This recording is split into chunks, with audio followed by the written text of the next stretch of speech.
Vamos a estar hablando de serología y serología forense. Ya hemos comentado un poquito de qué es la serología y cuando hablamos en reacciones que se van a hacer entre un antígeno y un anticuerpo, ¿vale? Sin embargo, ya aquí en el mundo forense, cuando aplicamos estas reacciones de serología, normalmente las vamos a estar utilizando a indicios biológicos que no necesariamente tiene que ser la sangre, sino algunos otros. Por ejemplo, el semen, la saliva, sudor, heces, meconio, etcétera. Entonces, lo que vamos a tratar de buscar aquí van a ser algunas proteínas, van a ser también algunas enzimas y algunos otros compuestos específicos que constituyen a estos componentes biológicos para que a partir de ahí, con esta pequeña reacción, podamos determinar si sí o si no es lo que se está indagando o buscando, ¿vale? Entonces, teniendo ese preámbulo, pues vamos a dar inicio. Muy bien. Y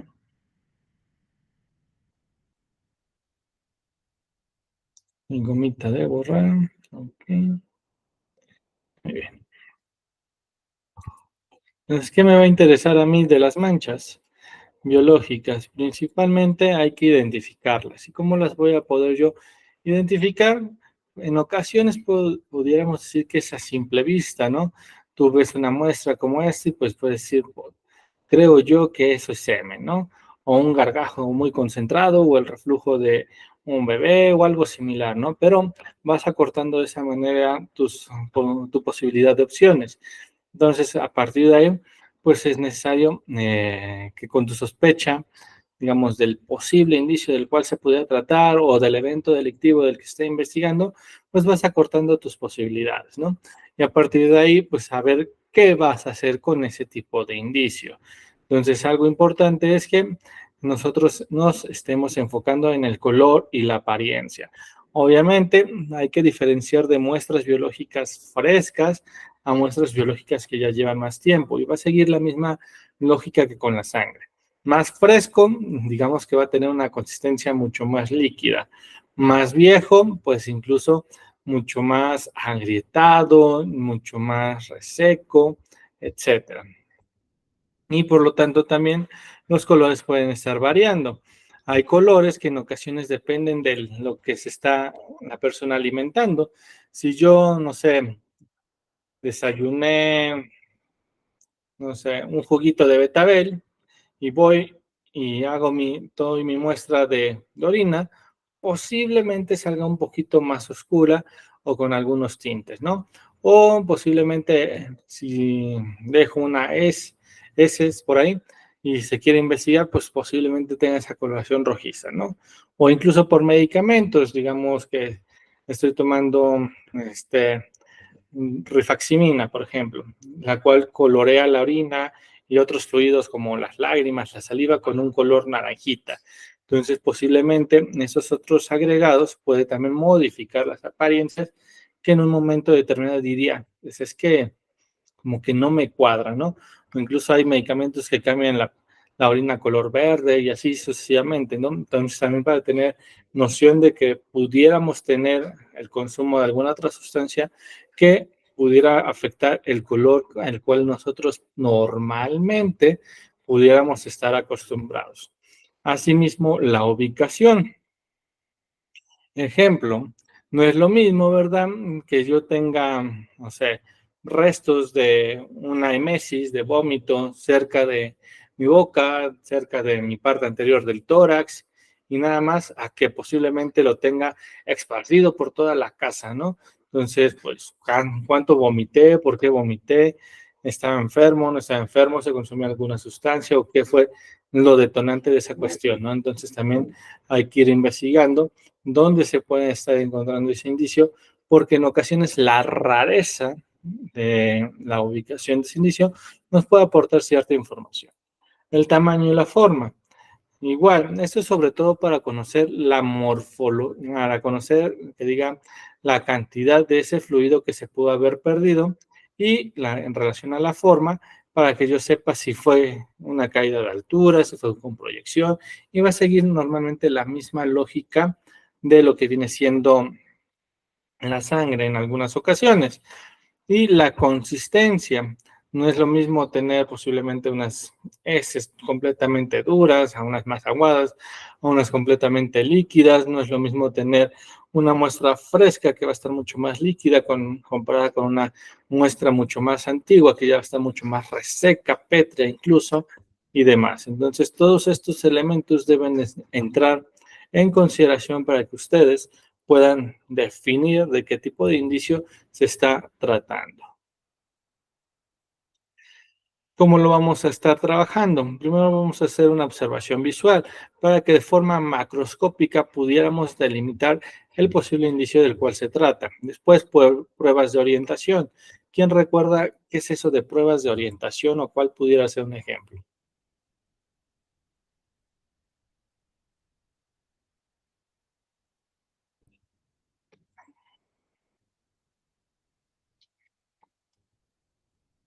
Adelante, Judith. Las pruebas de orientación, por ejemplo, eh, por ejemplo, en una violación, o encuentras un cuerpo con ciertas características y no tiene la ropa interior, entonces sabes que tienes que buscar semen porque no está la ropa interior, entonces es muy posible que haya habido una violación, o en casos que la persona tiene la boca morada, ¿no? O tiene ciertos síntomas que son de ahogamiento, pero no hay ni marcas en el cuello de que lo ahorcaron ni nada. Entonces haces análisis para saber qué fue lo que pasó, ¿no? Ok. Entonces, las pruebas de orientación, como su nombre lo indica, te dan una pista, ¿no? Te dicen, por aquí puede ser el caminito. Y en nuestra sesión anterior mencionábamos que en el caso de la sangre, unas podían ser el luminol o el blue star. ¿Por qué decíamos que eran de orientación? Porque también van a estar reaccionando con otras manchas biológicas, no exclusivamente con la sangre. En comparación con el siguiente punto, que son las de confirmación, ahí es sí o sí estamos hablando de este indicio biológico. Igual, estas dos pruebas de orientación y confirmación las podemos traspolar así como comenta Judith, para poder encasillar una causa de muerte de manera particular, tal como lo ejemplificaste. ¿Vale? Preservación, siempre en todo momento, las pruebas deben de apegarse a la cadena de custodia para posteriormente mandarse al laboratorio y hacer los análisis correspondientes. Y vamos a hablar sobre el semen, ¿vale? Aquí lo que va a ser el semen, pues va a estar constituido por varios elementos. Vamos a tener líquidos, vamos a tener proteínas, vamos a tener incluso vitaminas, minerales y distintas cuestiones, ¿vale? Pero algo característico del semen es que encontramos a estos amiguitos, ¿vale? Todos esos amiguitos que están ahí, los cuales son los espermatozoides. Por lo tanto, si yo monto una prueba que mi sospecha, ¿verdad? Dice es semen, porque parece semen, huele a semen y está por donde debe de ir el semen. Entonces, si yo monto esa muestra a un microscopio y veo estos elementos, pues entonces de esa manera confirmamos, ¿vale? Entonces, palomita, palomita, ¿no? De que eso sí o sí es este indicio biológico, ¿vale?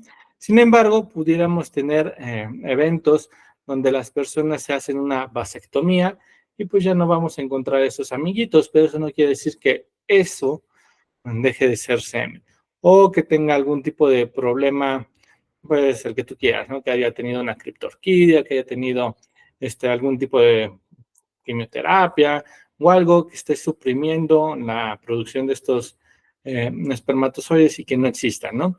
Entonces, que sea una persona azoespérmica, que no sea expensas de la vasectomía. Entonces, también puede darse esa circunstancia. Entonces, hay que buscar con otras alternativas, que son las que vamos a estar comentando en esta ocasión. Y esas alternativas van a ser estas. La prueba, todas estas, bueno, esta sí, esta no, esta sí, es así y es así, son de confirmación. La de luz negra no, porque es como poner tu lamparita negra, tu lamparita de wood en una superficie y ver que si se realza la imagen, ¿no? Entonces también se puede estar realzando con sangre, se puede estar realzando con saliva y otros fluidos. Entonces esta puede ser de orientación, pero no de confirmación. Orienta. ¿Vale?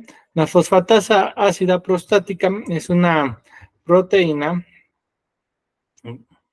que se tiene en lo que viene siendo el semen. Y admitir, ya llegó Mari. Y por lo tanto, en ocasiones la podemos estar solicitando, pues para saber si efectivamente esa mancha blanca que estás identificando es o no es semen, ¿vale? Y esta, como su nombre lo dice, va a ser producida por la próstata. Cuando no voy a tenerla, pues cuando no exista la próstata, ¿vale? Lo cual, pues realmente es un poquito raro que sigan existiendo, no sé, delitos relacionados en este ejemplo, con la libertad sexual, con personas que no tengan próstata, ¿no? O sea, sí existen, pero es como que mínima la incidencia. Otro elemento importante es la proteína P30, la cual va a ser parte del fluido viscoso líquido que va a tener el semen, la cual, aunque no tenga la próstata, se va a seguir produciendo porque esta se genera en las vesículas seminales, ¿vale? Y la observación microscópica de los espermas o espermatozoides ya la mencionábamos. Y asimismo las pruebas de ADN. ¿Ven? Nada más que aquí las pruebas de ADN, los espermatozoides y los óvulos, si ustedes recuerdan, el ser humano tiene 46 cromosomas. Entonces, cuando analizamos un espermatozoide va a tener solo 23 cromosomas. Cuando analizamos un óvulo va a tener otros 23 cromosomas. Por lo tanto, estas pruebas van a la mitad, si así lo quisiéramos ver. Y adelante, Mar. Me surgió una duda. Así como en la sangre se coagula y para tomarla en cuenta hay que volver a hidratarla, en el semen, si ya pasó tiempo, no sé cómo se realizan las pruebas. O mi pregunta es como, ¿el semen caduca? Y la respuesta es sí, sí caduca. De hecho, si tenemos eyaculaciones fuera de cavidades, lo que se dice, los espermatozoides sobre todo son muy sensibles al oxígeno, por lo tanto se muere, ¿vale? Entonces, al morirse, pues digamos, como que entran en putrefacción, si así lo quisiéramos ver de una manera muy sencilla, y afecta la química del semen, ¿vale? Pero aún así, lo que viene siendo las proteínas y demás elementos pueden ser recolectados y analizados a partir de ahí. Si es una eyaculación dentro de una cavidad, entonces ahí tiene más posibilidades de subsistir hasta, así exagerando, 5 días, ¿vale? Idealmente se debe de recolectar antes de 3 días, como para que tengamos una muestra óptima, sino hasta los 5 días. Más de 5 días como que ya no tendría sentido de analizarla, porque al ser elementos biológicos, pues también resulta que el cuerpo de la persona que recibe esta sustancia, en este caso el semen, pues al final de cuentas también lo va a estar absorbiendo, lo va a estar eliminando y demás, ¿no? Entonces, ya después de 5 días no tiene sentido hacer una inspección ahí en búsqueda de semen, ¿vale? Ok, gracias. Y adelante, Judith.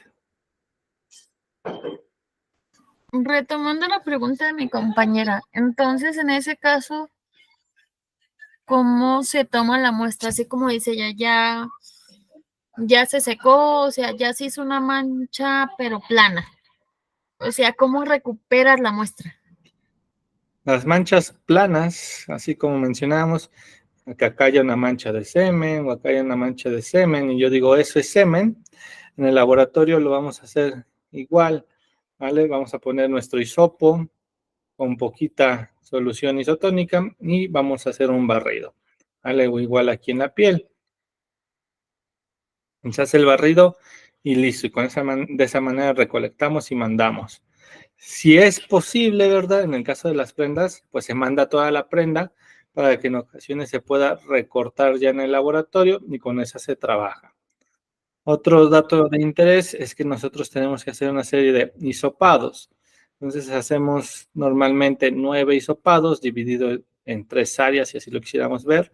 Uno para la parte de la boca, uno para la parte rectal anal y otro para, si es hombre, pues para la parte del pene, si es mujer, pues para la parte de la vulva.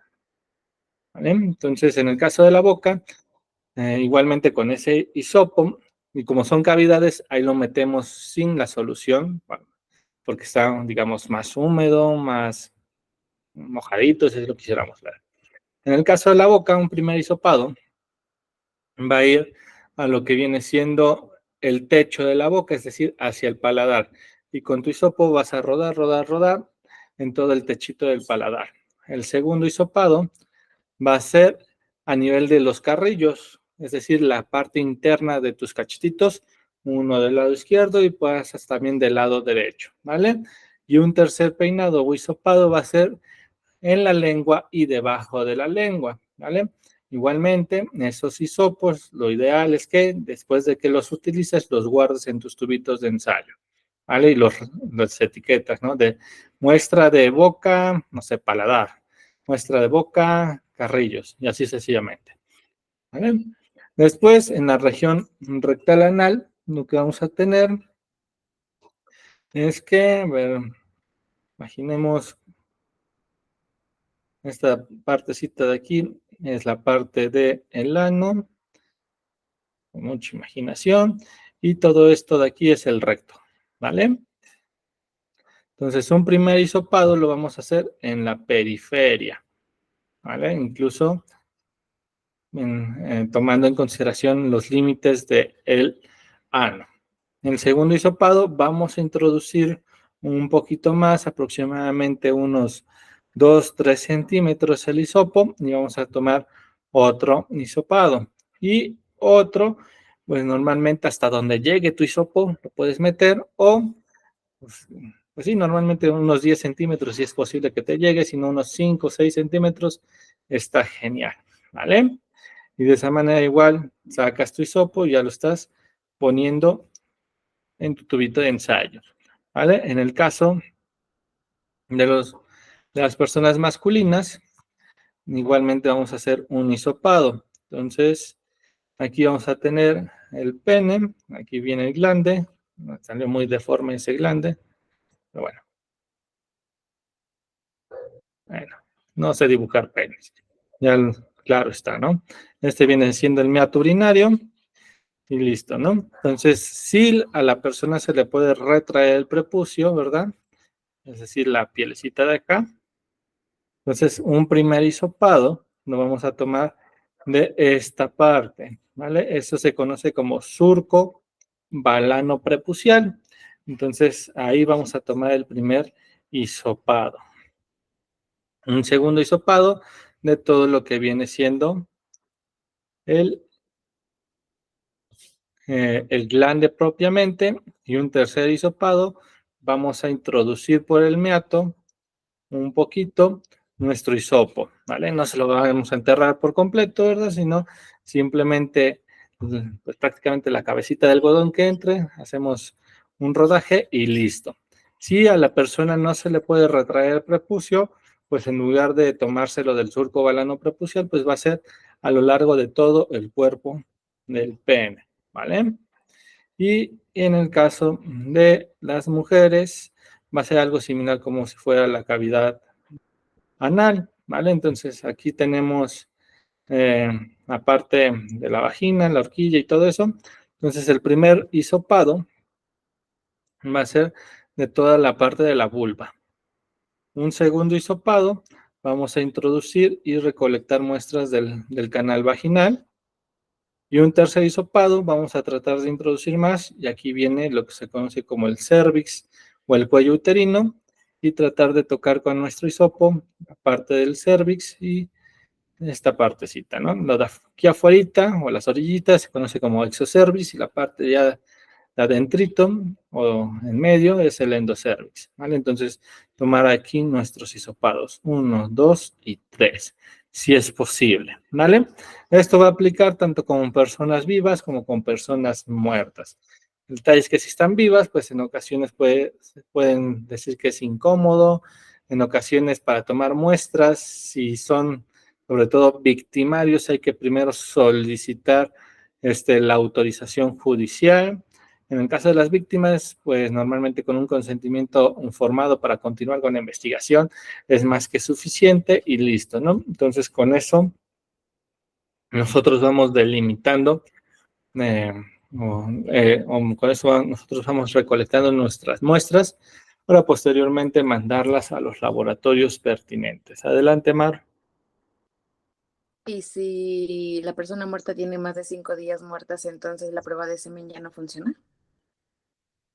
Efectivamente, entonces tendremos que buscar algunas otras. Entonces, como ya no va a servir la identificación del semen, lo que yo tengo que buscar o lo que tengo que estar buscando, en este caso, son lesiones particulares de las agresiones sexuales. Por ejemplo, no sé si fue una violación a nivel rectal, anal.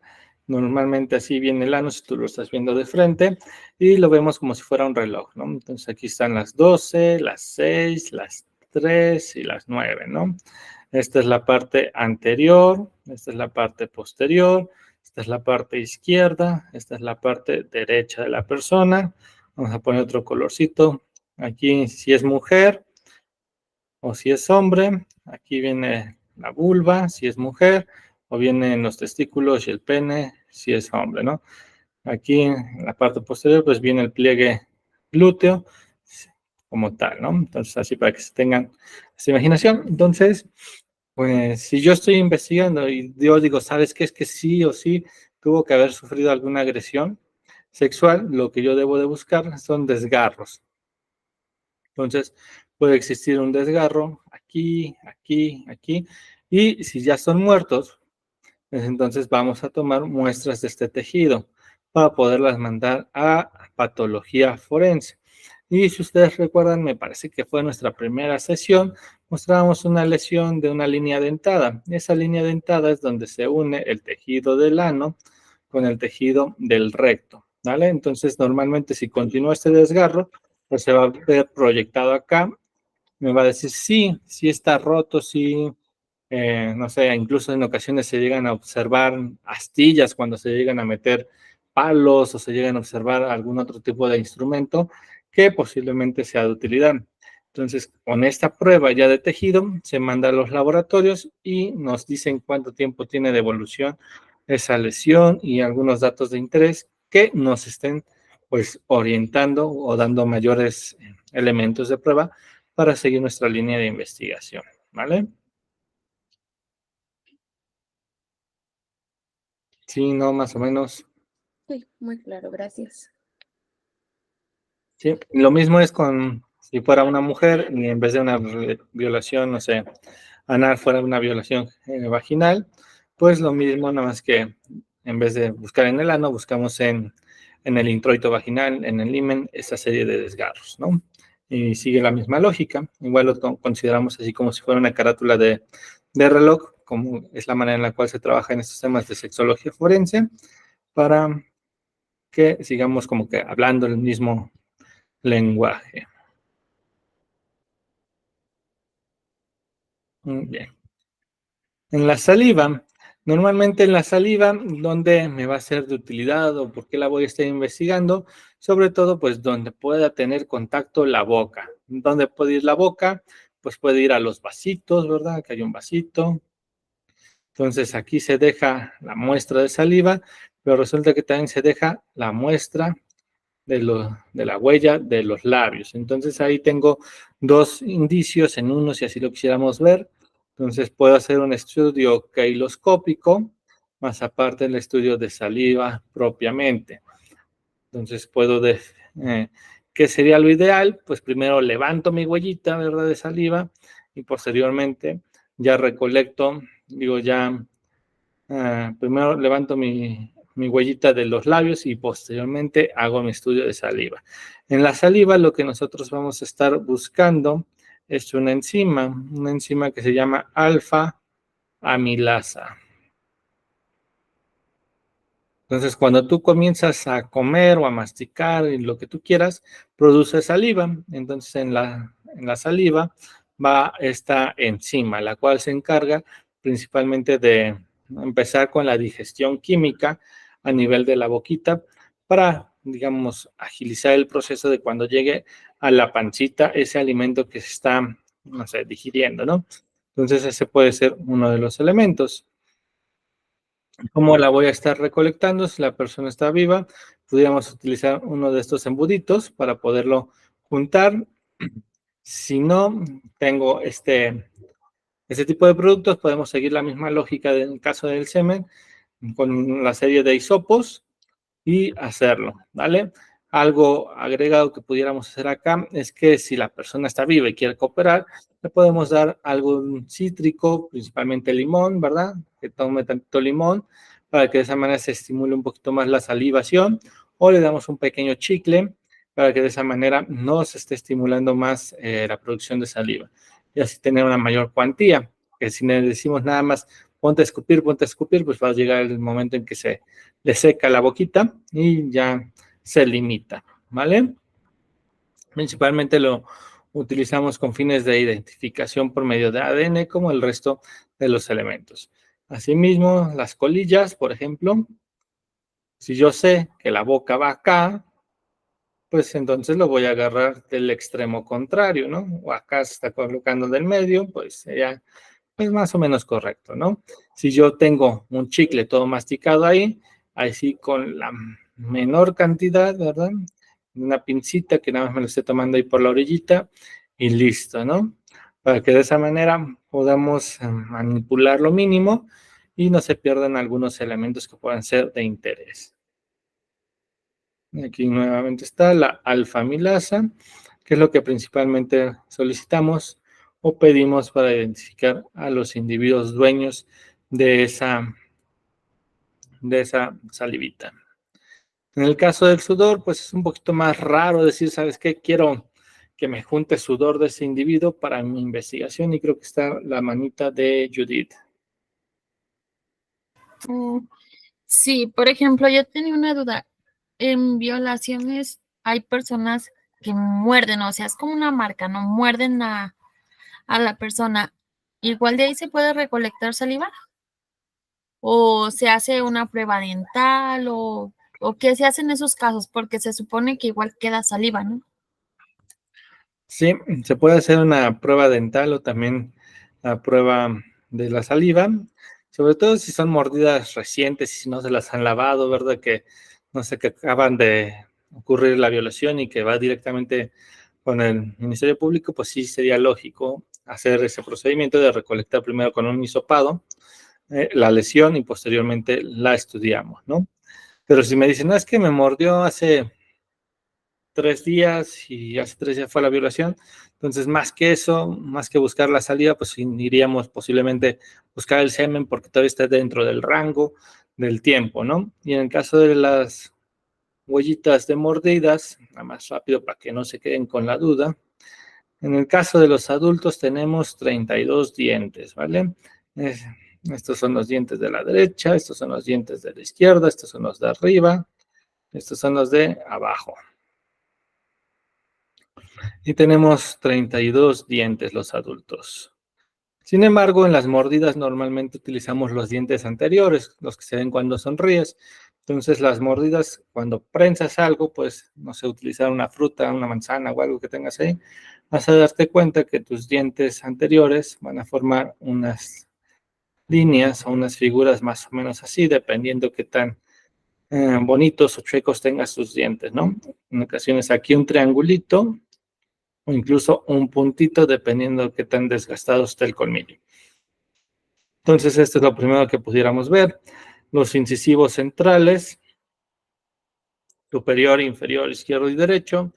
Los incisivos laterales, superior, inferior, izquierdo y derecho, respectivamente. Y luego los caninos, superior, inferior, izquierdo y derecho, respectivamente.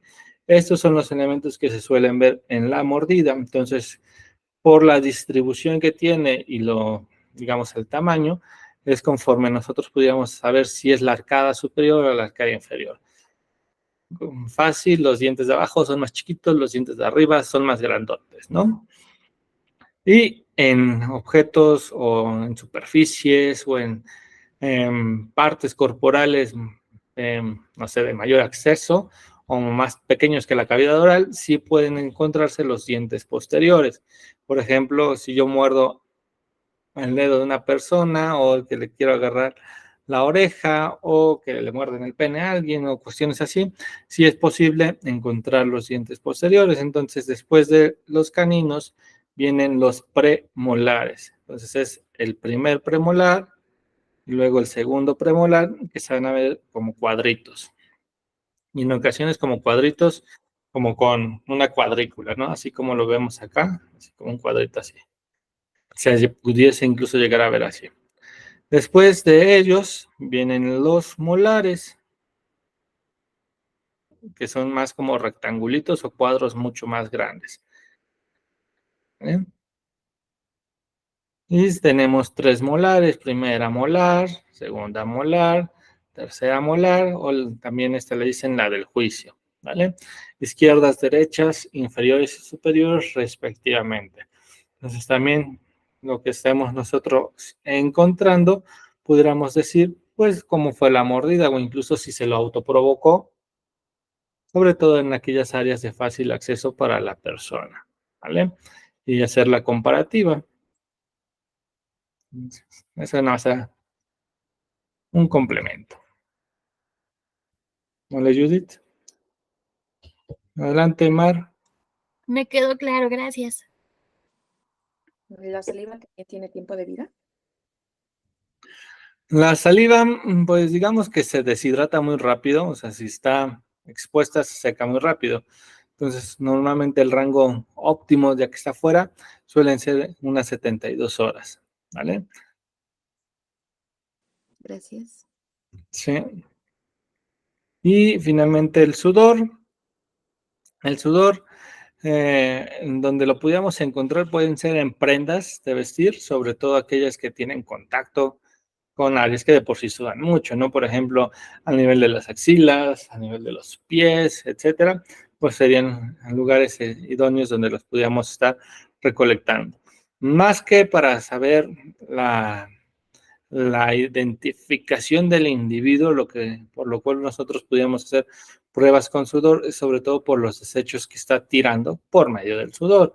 Por ejemplo, si consumió alguna sustancia y de repente está con mucho sudor, pues puede ser, no sé, un indicio a favor. O también hay drogas o sustancias que te hacen sudar mucho, o hay otras que al contrario, ¿no? Te hacen estar todo seco, ¿no? Como si estuvieras deshidratado casi, casi. Por ejemplo, las personas que se dedican a fumigar ahí en los campos, que tienen, no sé, el cultivo que tú quieras, ¿vale? Entonces usan sus plaguicidas y esos plaguicidas pueden generarle una intoxicación, lo que hace que principalmente una de sus manifestaciones es que sudan, sudan y sudan mucho. También empiezan a producir más y más saliva, incluso hasta les puede dar diarrea y pueden estar orinando de más. Prácticamente pierden y pierden líquidos. Entonces, ese es un indicio, o se nos puede estar orientando a que posiblemente sí se haya tratado de ese tipo de intoxicación. Y si esto lo traspolamos a, no sé, a alguien que intencionadamente quiso intoxicar a un tercero, pues con juntando esos pedacitos, ¿verdad?, de información, pues ya nos va orientando en nuestra indagatoria. Lo que sí es que con el sudor también pudiéramos estar identificando algo muy característico, que es la formación de las huellas dactilares. Nosotros tenemos aquí en la piel, imaginemos que este es el pelito, donde nace el pelito, ¿vale? Esta es piel donde cualquier otra piel, ¿no? Entonces aquí va un conductito, aquí hay una glándula y esta es la glándula sudorípara, ¿vale? Y acá hay otro conductito y aquí viene otra glándula que viene siendo la glándula sebácea, ¿vale? Entonces estas dos convergen en un mismo conducto y van excretando en ese mismo conducto que viene siendo el poro, ¿vale? Ahí secretan sus desechos, ¿vale? Y normalmente por esos lugares sale un pelito, pero tenemos áreas donde no hay pelos, por ejemplo, las manos. Entonces, si no hay pelo, pero sí tenemos todavía el poro. Entonces vamos a seguir encontrando estos hoyitos microscópicos, si así lo quisiéramos ver, que van a estar sacando, pues, llamémosle el sudor, llamémosle la grasita. Y cuando nosotros tocamos objetos, pues podemos dejar nuestra huellita dactilar ahí grabada en lo que hayamos agarrado, sostenido y demás. Entonces, en ocasiones este sudor es lo que se utiliza para identificar las huellas latentes. Posteriormente se le pone una serie de polvitos mágicos, ¿verdad? Esos polvitos mágicos normalmente se adhieren o se pegan, si así lo quisiéramos ver, a estas excreciones, sudor y grasita, y de esa manera tenemos un negativo, ¿no? Ya si tenemos tinta, pues ya ahí no sería tanto con sudor y con esas cuestiones, sino directamente con la tinta esparcida en la huella dactilar y también puede ser de utilidad. Así como se forma en los deditos de las manos, pues se puede formar en los deditos de los pies, etcétera, ¿vale? El excremento. El excremento, pues al final del día es un desecho y por lo tanto también vamos a encontrar alguna cosa que algún individuo haya consumido y que lo esté eliminando, o incluso alguna enfermedad que pudiera tener o alguna otra cuestión, ¿vale? También nos puede estar arrojando información de su estado nutricional, de hábitos alimenticios y otros elementos, ¿no? Del lado derecho tenemos una escala que se llama escala de Bristol, que prácticamente nos dice qué tan dura o qué tan aguada puede estar las heces, ¿no? Mientras menor sea el número, pues más dura va a ser, mientras mayor sea el número, más aguadita va a ser. Lo ideal es que nos encontremos en la mitad, entre el 4 idealmente, ¿verdad? Y eso nos pues, puede indicar que es una adecuada dieta, ni en excesos, ni en deficiencias y demás, ¿no? Pero si de repente empieza a tener otras eh, morfologías, pues seguramente algo está pasando, ¿no? Además de eso, nosotros pudiéramos también observar en el microscopio estos elementos, ¿no? Este puede ser uno de tantos, ¿no? Es decir, algún parásito. Entonces, esos parásitos me pueden estar hablando de que, pues, posiblemente hubo algo que por lo cual fue infectado, ¿no? Pero si además de esto nosotros vemos a nuestros amiguitos flagelados, ¿vale? Incluso pudiera decir que la persona sufrió una eyaculación vía rectal y posteriormente defecó, ¿no? Por dar un ejemplo, y pasó arrasando a estos amiguitos. Entonces también es muy poco frecuente, pero pudiera darse también ese caso, ¿vale? O incluso en ocasiones vienen vegetaciones, llamémosle la comida que no se mastica bien, y pues por acá viene el granito de lote porque se echó unos esquites, por aquí viene una semillita de tuna porque le gustó bastante, ¿verdad? Entonces, estos elementos también pudiéramos encontrarlos y nos habla de qué pudo haber consumido. Además, también hay que saber que las personas se pueden estreñir y por qué se están estreñiendo, ¿verdad? Ya que en ocasiones hay personas que son utilizadas como body packets, prácticamente consumen y consumen como capsulitas de látex con droga para que de esa manera puedan transportarlas a otros lados distintos y al final de cuentas empiezan a defecar, empiezan a tomar laxantes para sacarlas, ¿no? Esa puede ser una, o la otra es que se utilizan animalitos y los animalitos pues simplemente los sedan, los rellenan y listo, ¿no? Entonces también hay que tener esos elementos en consideración. El meconio viene siendo las deposiciones o las heces del bebé. Normalmente, si ustedes han tenido algún hijo, algún sobrinito o han visto algún bebé pequeñito recién nacido, van a darse cuenta que estas deposiciones son como color negruzcas, verde oscuro y demás, son bastante espesas. Y esta, si nosotros la quisiéramos estudiar, pues nos puede dar información principalmente de la mamá. Es decir, mamá, ¿qué consumía mientras estaba embarazada? mamá consumía drogas, entonces pues posiblemente aquí en el meconio pudiéramos obtener ese resultado. Mamá tomaba mucho alcohol, entonces también lo podíamos observar ahí, ¿vale? Pero es también un poquito raro que nosotros estemos estudiando el meconio como tal, ¿no? Otro elemento de interés relacionado con el meconio, pues es que en ocasiones hay bebés que dicen se le pasó del tiempo, ya nació postérmino y se puso muy grave el bebé y se murió, ¿no? Entonces ya están haciendo una investigación por negligencia, por mala praxis o lo que tú quieras. Y pues hay que conocer que una de esas enfermedades es algo que se conoce como síndrome de aspiración de meconio, que prácticamente el bebé al ya estar muy grandote, pues lo que viene siendo el líquido amniótico se dice que se le va acabando, ¿verdad? Que ya está más seco y por lo tanto ese meconio se va haciendo más y más duro, ¿no? Imagínate que es un chicle que ya lo dejaste al aire libre y se va poniendo más y más duro y ya no está tan blandito como cuando lo tenías en la boca. Algo similar, pero resulta que ese meconio lo va a tener tanto en la boquita, tanto en el tubo digestivo y también va a haber meconio esparcido aquí en la placenta, ¿no?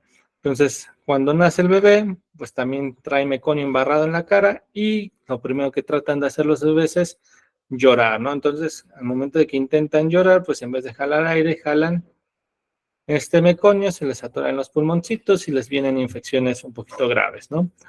Que normalmente, pues, tardan un poquito en sanar y pues a esto hay que saber, pues, por qué se le acabó el líquido amniótico, si efectivamente está ya teníamos, no sé, más de 42 semanas el bebito, etcétera, etcétera. O también ese meconio, porque se puede estar tapando una tripita, como decíamos que es como un chicle seco, entonces prácticamente tapa la tripita y ya no impide que, o más bien impide que siga avanzando pues el resto de los alimentos, ¿no? La lechita de mamá. Entonces se va esponjando el bebé como globito y pues al final del día, pues estas tripitas pues pueden reventarse, ¿no? Y pues todo eso pues termina aquí regado y pues les generan peritonitis, ¿no? Y también puede ser otra complicación relacionada con el meconio. Esto pues más que nada con fines como en conflictos médico-legales que tuviéramos que ver con esos. Los elementos cosméticos, principalmente, pues hay quienes los llegan a utilizar sobre todo para ver si tienen metales pesados, parabenos o algún otro elemento que pueda ser tóxico, dañino para la piel, para las mucosas y demás, y que pues no deberían de estar circulando, ¿no? Y prácticamente sí son muy corrientitos, pero también nos pueden arrojar información como esta, ¿no? Si vas ahí si ven a ustedes ahí a su pareja, ¿verdad? Y de repente trae el labial que no es el de ustedes, ahí embarrado en la camisa, en el cachete o en cualquier otra área, pues seguramente sospecharían de que algo pudo haber pasado, ¿no? De que alguien se le cayó, se le desmayó, se le recargó y pues por eso le dejó ese tipo de impresión y sería necesario pues indagar un poquito más. En el caso de que fuera de la boca, pues sigue la misma lógica que cuando estábamos comentando la saliva. Es necesario hacer un estudio keiloscópico de estos elementos, ¿no? O las personas que luego llegan a accidentarse en automóviles y salen las bolsas de aire, no es similar como en esta es una almohada, imaginemos que es una bolsa de aire de un auto que chocó, pues en ocasiones yo puedo ver aquí, ¿no? Dejan ahí la sombra verde que llevaban, dejan aquí su rubor de su cachetote, del otro cachetote, un poquito del rímel que llevaban, ¿vale? Y digamos que dejan también restos de maquillaje, ¿no? Y obviamente no puede faltarnos el labial, ¿vale? Entonces, a partir de las bolsas de aire, también me pueden dar información indirecta de qué ocupante iba ahí, ¿no? Si uno llevaba, no sé, tonos pastel en rosa, y yo veo una víctima que coincide con estas características, pues posiblemente, ¿verdad? Puedo decir, este sujeto que impactó con esa bolsa de aire y iba sentado en esa posición, ¿vale? También, como se ve aquí en las almohadas, cuando yo trato de sofocar a una persona y esa persona tiene maquillaje, pues se puede visualizar así. Además de que muy probablemente las personas tratan de abrir la boca con la finalidad de jalar un poquito más de aire. Entonces también pudiéramos encontrar que en la porción de donde va la boca, tratar de, si es posible, encontrar algo de saliva, ¿vale? Es como que pueden ser otros elementos extra. ¿Dudas o preguntas?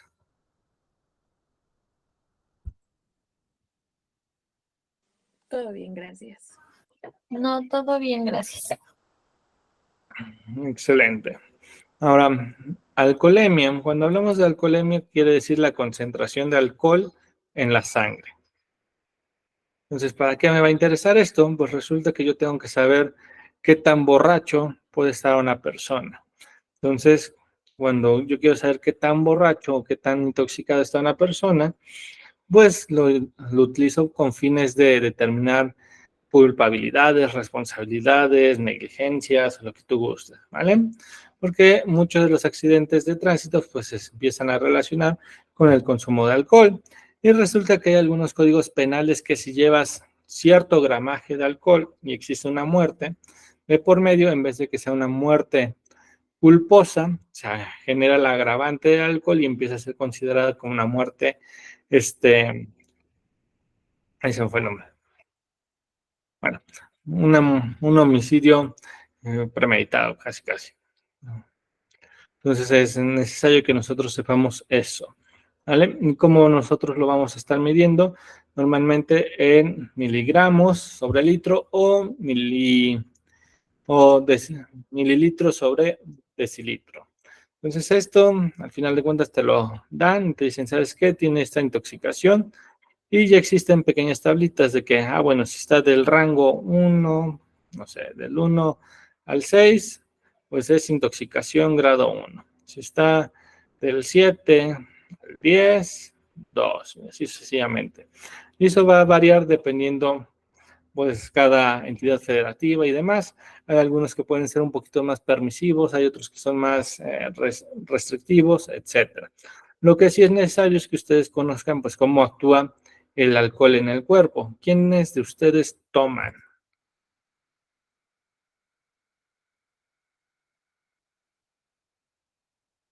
¿Tú, Judith? Yo tomaba antes de tener a mi hijo. Bueno, antes de tener a tu hijo, ¿alguna vez te llegaste a pasar de copas? Sí, 2 veces, creo nada más. Cuéntame, ¿qué fue lo primero que sentías o cuando tomabas? Pues calor y luego te sientes como más ligero y ya no veía bien. ¿Qué más? No puedes caminar como eso es seguro. ¿Sí? Y ¿qué más? Nada más. Y sueño. Y sueño, ¿vale? Y eso es porque el alcohol es un depresor o deprime o inhibe o la palabrita que quieran poner, deprime al sistema nervioso central y el sistema nervioso central se ha constituido por el cerebro, cerebelo, el tallo cerebral y posteriormente su proyección que viene siendo la médula espinal, ¿vale?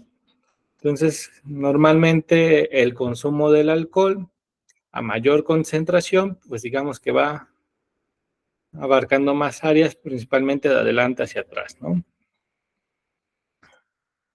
Entonces, lo primero que vamos a ver afectado va a ser esta parte, que viene siendo el lóbulo frontal, que tiene distintas áreas. Tiene la parte de la corteza prefrontal, frontal y otras.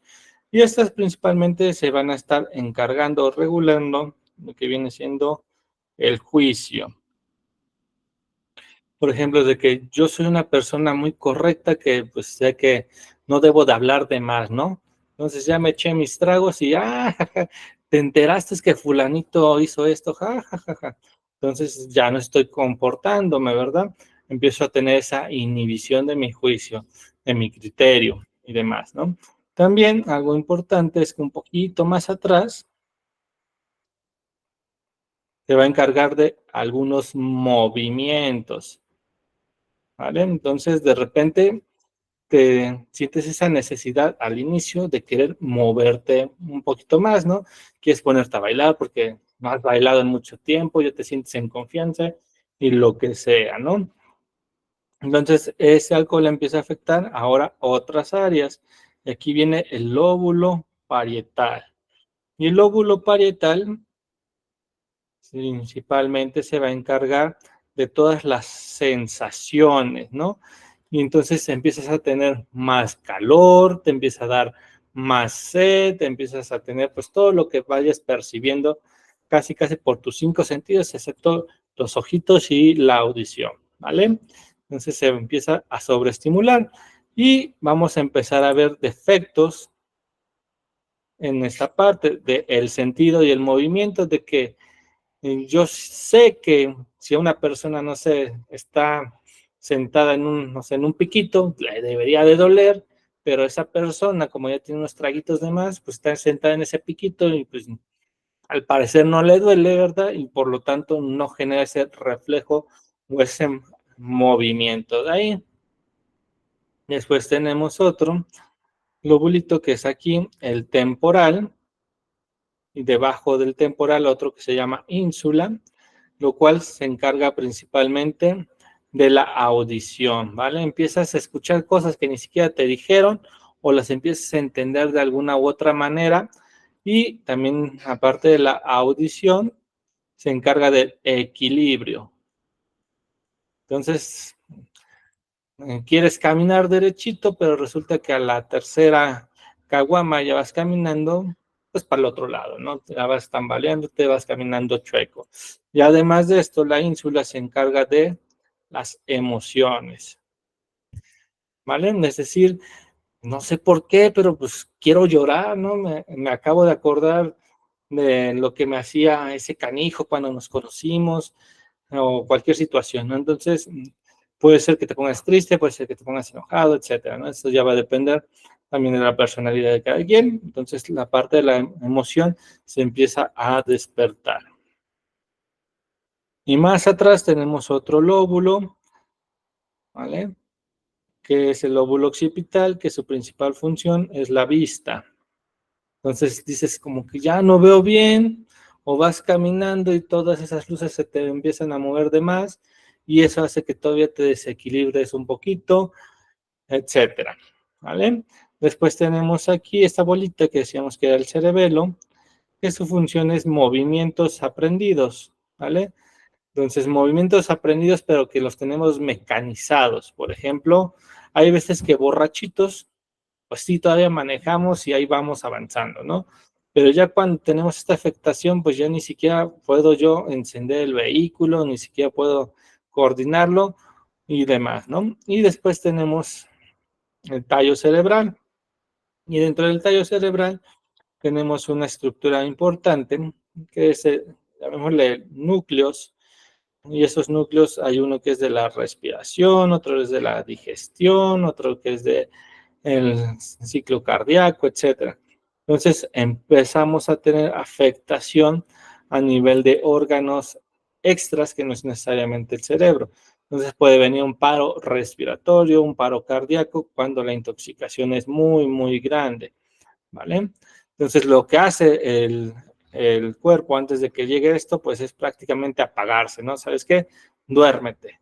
Y mejor, pues hay personas que se terminan durmiendo para evitar que con eso, pues se siga generando la intoxicación a estos núcleos y pues prácticamente se comprometa su vida. Entonces, esa es la manera en la cual pues nosotros viendo a una persona, ¿verdad? De que, oye, ya está caminando chueco, ¿verdad? Pues no lleva una copita, no lleva una cervecita, sino ya lleva muchísimo más. Entonces, a partir de, digamos, lo visto, lo clínico, lo que se está manifestando, también podemos tener un aproximado del grado de intoxicación que se pueda estar teniendo, ¿vale? Otro elemento va a ser la alcoholuria. Aquí pues va a ser la concentración del alcohol, pero en la orina. Entonces lo que va a hacer la orina, pues resulta que cuando bebes, tienes más sed y vas más veces al baño. Pero si alguna vez han estado, no sé, tomando cervezas, tequila o alguna otra bebida alcohólica, podrán darse cuenta que al inicio sus primeras orinas llegan a ser de este color, ¿no? Amarillito, ámbar, y cada vez se van poniendo más y más claro hasta que casi son transparentes, ¿no? Y eso se debe a que el organismo dice, es que tengo más volumen de líquidos.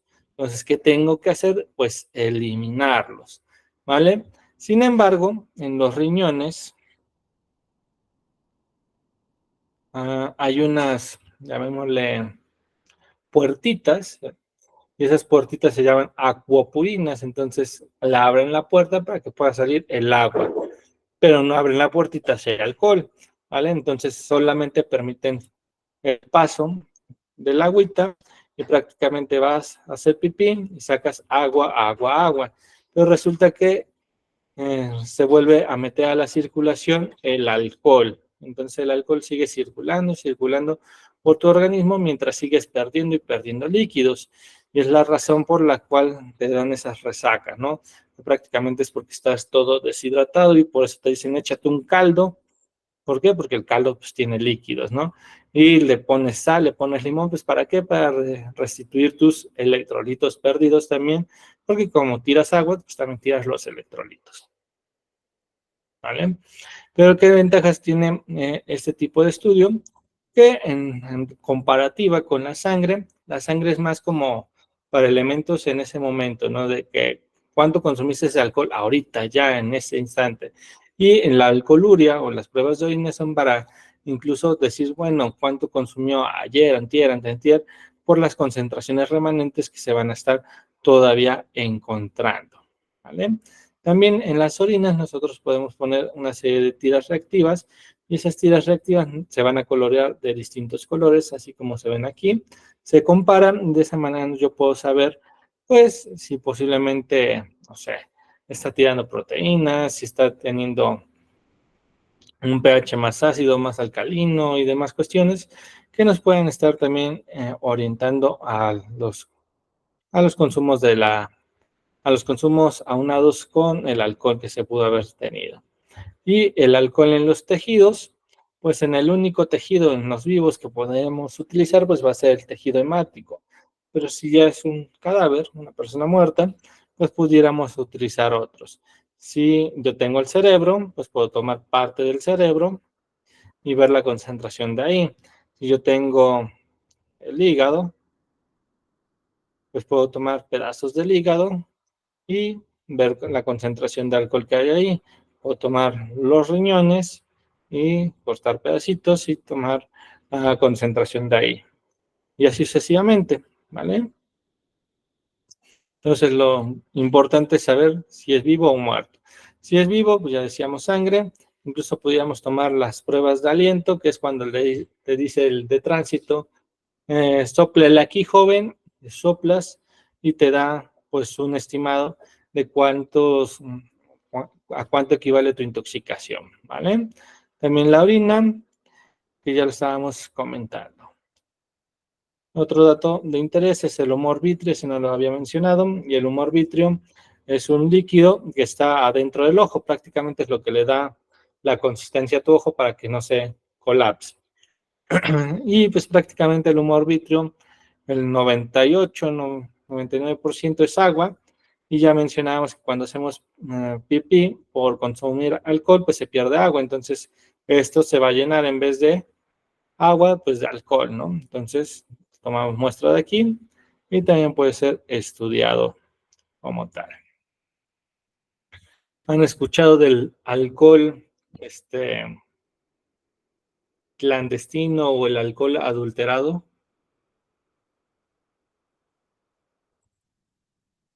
Adelante, Judith, cuéntanos tu experiencia. Sé hasta donde yo sé, nunca lo he probado, pero dicen que ese alcohol deja ciego a la gente.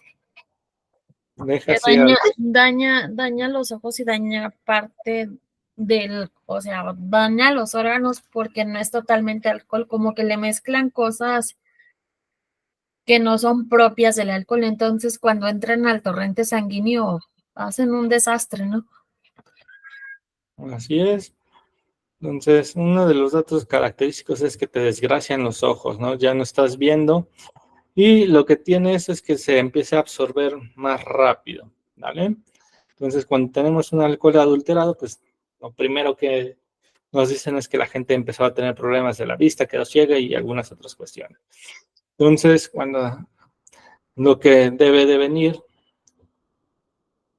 en la cerveza o en los tequilas o en el brandy debe ser alcohol a base de etanol. Este es el de palomita. Y cualquier otro alcohol que no sea etanol, pues le vamos a decir adulterado. El más común que se llega a utilizar es el metanol. Metanol. ¿Vale? Este es el adulterado. Entonces, este metanol pues llega al riñón y genera, llega al hígado y empieza a generar sustancias o metabolitos altamente nocivos para el cuerpo, que cuando llegan a otras partes del cuerpo, pues se adhieren ahí y prácticamente generan alteraciones, ¿vale? Para no complicarnos nuestra existencia. Y lo curioso de aquí es que cuando alguien consume alcohol adulterado, el tratamiento, pues es ponle alcohol, pero del bueno, échale unos tequilas, échale unas caguamitas, pero de las buenas, ¿no? Y esto es porque a nivel del hígado empiezan a competir, ¿no? A ver quién trae mejor porra, ¿no? Si empezamos a tener una mayor cantidad de etanol, pues gana y eso hace que no se empiece a metabolizar. Entonces se empieza a excretar por el riñón y pues tenemos una menor cantidad de daño. Eso no significa que no te afecte, ¿verdad? Pero la repercusión es menor, ¿vale? Bueno, ahora continuando, vamos a hablar sobre las drogas, tanto en la orina como en la sangre, ¿vale? Entonces, además de que nosotros podamos identificar alcohol, pues también podemos ser capaces de identificar drogas. Aquí nosotros tenemos que saber, pues, cómo recolectarlas, ¿vale? Si es en orina, no sé si alguno de ustedes le hayan hecho algún antidoping o haya estado trabajando posiblemente para el gobierno como policía o alguna otra cosa y les hayan hecho sus exámenes de control y confianza. Uno de ellos es el examen toxicológico. Entonces te dan tu vasito de recolección de muestras como el que está ahí de tapita azul y te dicen, haz pipí ahí, el primer chorrito en la taza y lo que sigue en este trastecito y nos lo das cuando lo hayas llenado, ¿vale? Entonces, esta es la manera en la cual nosotros recolectamos muestras en personas vivas. Pero si la persona ya está muerta y yo quiero tomar orina, idealmente nos vamos a ir a la bodeguita de la orina, la cual es la vejiga. Entonces, aquí está la vejiga y pues con una jeringa estéril, ¿verdad? Funcionamos y recolectamos la orina que pudiera estar ahí, ¿vale? Aquí viene la uretra, aquí vienen los ureteros, y aquí vienen los riñones, ¿vale? Para que le demos más forma. Bueno, creo que quedó más feo, pero bueno. La preparación de la muestra, pues prácticamente lo sellamos y lo mandamos, ¿no? Y ya en los laboratorios se van a encargar de la selección y los análisis complementarios. Normalmente se meten a máquinas que les dicen espectógrafos de gases y algunas otras, y ahí es donde se procesan estas muestras para estar separando las distintas drogas que se pudieran haber consumido. Aquí de interés es que vean ustedes, podemos tener orina, sangre, pelo, y incluso acá podríamos ponerle huesos también, ¿vale? Tanto el pelo como el hueso son los tejidos que, digamos, con más tiempo van a estar almacenando cualquier tipo de droga, mientras que la sangre, digamos que es más volátil, ¿no? Circula rápido por la sangre, incluso un día, 2 días y ya no hay rastro ahí, pero en comparación con la orina, pudiéramos todavía encontrarlo unos cuantos días extra en comparación, ¿verdad? Con la sangre. Entonces, si yo quiero saber si de manera reiterada ha consumido drogas, pues seguramente la prueba de orina es mejor. Pero si nada más hizo un solo consumo, pues seguramente la de sangre puede ser una mejor opción. O incluso pelos y huesos, si es que tengo algún cadáver o algún otro tipo de, no sé, algún otro tipo de línea de investigación a seguir. Para esto, nosotros tenemos que saber qué tipos de drogas existen. Existen drogas que te activan, drogas que te duermen, ¿no? Entonces, principalmente nosotros tenemos que saber que pueden estar afectando al sistema nervioso central o la mayoría de ellas. Unas lo van a estar activando como la cocaína, unos los van a estar deprimiendo como el alcohol, ¿vale? Pero podemos tener otras que no sean que lo activen ni que los disminuya, sino que le cambie sus visiones, ¿no? Es decir, que sean alucinógenos y así sucesivamente. Entonces, nosotros tenemos que, pues en ocasiones, conocer el tipo de droga para relacionarlo, si es necesario, con la conducta o el comportamiento que pudo haber tenido esa persona antes de, no sé, de X acción o antes de su muerte, que nos puede estar justificando si sí o si no tiene razón de ser, ¿vale? En el caso de la sangre, idealmente nosotros debemos de recolectar 10 mililitros de sangre para poder trabajar y hacer un panel toxicológico adecuado, ¿vale? Obviamente, cuando pides un toxicológico, te dan las drogas, digamos, más comunes. Si tú estás sospechando, no sé, una intoxicación por plomo, pues debes de pedir un panel enfocado a metales pesados, por ejemplo, ¿vale? Entonces, porque ese no te lo va a cubrir el panel básico.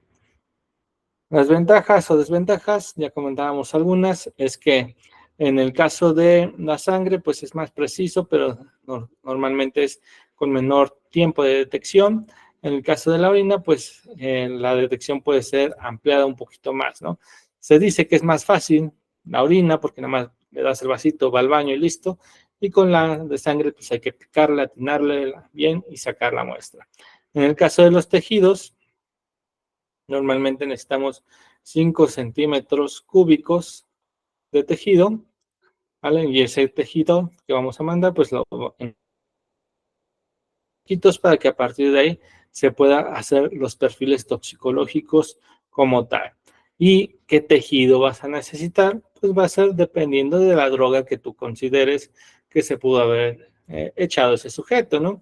Si tú dices, no, es que se estaba inyectando heroína, pues seguramente músculo es una buena opción. Si tú dices, no, es que me dio un lineazo de coca, pues seguramente alguna parte de las vías respiratorias o el pulmón puede ser una buena opción. Si tú dices, no, es que fumó marihuana y ya estaba con su alucín, pues posiblemente el cerebro o los pulmones pueden ser una buena opción, ¿no? Y en todo momento los cabellos y huesos, sobre todo en personas que tienen ese abuso ya de manera crónica, son ideales para desarrollar nuestra investigación, ¿vale? Y la identificación de drogas en estos tejidos, pues principalmente se utiliza, ya mencionamos, con el cromatógrafo de gases o con la espectrometría de masas y algunos otros aparatillos, ¿no? Realmente no es necesario que se aprendan los nombres, sin embargo, saber que te van a dar un resultado de positivo, negativo y sucesivamente.